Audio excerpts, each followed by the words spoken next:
Yau rana ce ta musamman a gidan wasan DJ Shaka Tafi Enterprises. Za mu gabatar muku da shahararren mawaƙi a Arewa. Da ta bisa alamu ba za mu yi asarar kuɗin higuwar mu ba. Fatu, wani alƙawari kama akan mawaƙin da zai zo yau. Na tabbata idan izo gidan wasan nan, sai mun samu riɓanyar riba. A tabbata. Ƙwarai ma kuwa. Yawwa, ɗan wasan mu ne ba kowa bane illa. Ban buƙatan gabatarwa domin ba uban da bai san da ba a nan gurin. Ustazi ka san ban taɓa ganin me kamar da hibe mai wannan. Ni fa wannan kamar yake min da ɓarawon kalwa. Ok, ba komai asirach.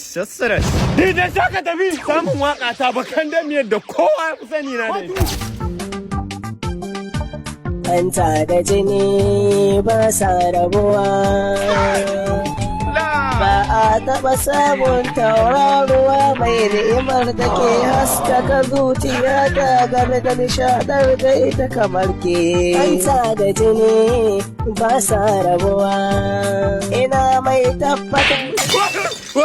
Dan Allah yan kallo ku gafarce mu. Fatu ne iyo da reni. Ban san mawaƙin da haka yake ba. Allah an cuta yau. Allah ya saka kuɗi. Gandan kuɗin kaka da yau har rana ya jira sanda. Wannan mawaƙi ko mayaƙi. Fatu asiri aka mana jifan mu aka a gidan wasan nan. An dai ba shi dama ya sha gada. Ban dama mana. To ku yi haƙuri jama'a wannan waka an fi sanin ta ɓarayin kudanci. Inyamurai sun fi jin ta. A ƙara kunna mun wata waka ta. Amira kina suna wasu ba su san kallon